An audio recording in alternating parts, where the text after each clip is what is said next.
As a specialized agency of the African Union, the African Peer Review Mechanism is a mutually agreed instrument voluntarily acceded to by member states of the African Union as a self-monitoring mechanism.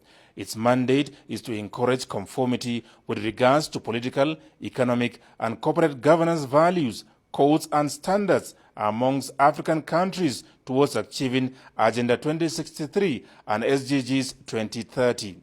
At the event, President Muhammadu Buhari and his colleagues discussed identified deficiencies and shared experiences towards reinforcing best practices that will lead to political stability, high economic growth, sustainable development, and accelerated sub-regional and continental economic integration. Nigeria is going to be the next country, actually, that's going to be reviewed.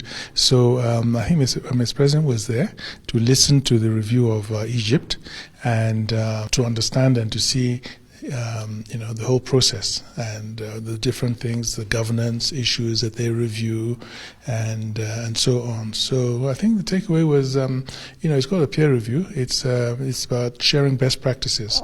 And during the review of Egypt, there were also some areas of best practice that the reviewers, pointed out. So it was also something that Mr. President could take away and apply also in Nigeria. Highlights of the summit was the takeover by the South African leader Cyril Ramaphosa, the chairmanship of the APR Forum from his Chadian counterpart, President Idris Deby Itno.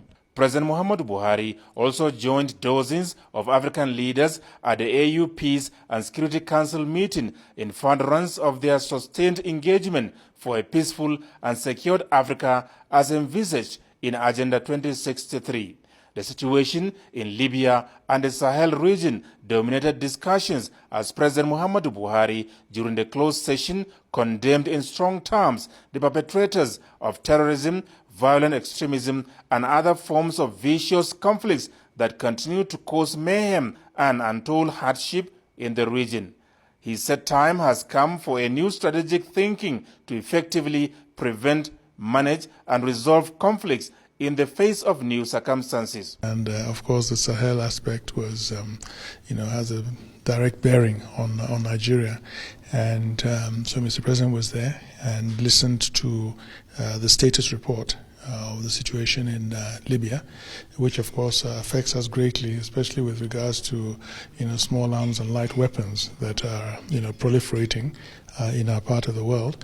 And so we're now trying to come up with a common strategy to address the situation.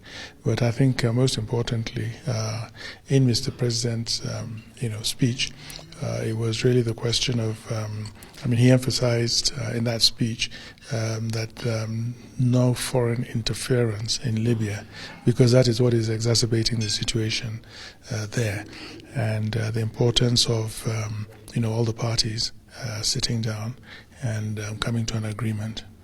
Before going into the closed session, UN Secretary General Antonio Guterres said the United Nations will back meaningful efforts and work hand in hand with the African Union towards supporting the people of Libya and the Sahel region as they secure their economic, security, and political future.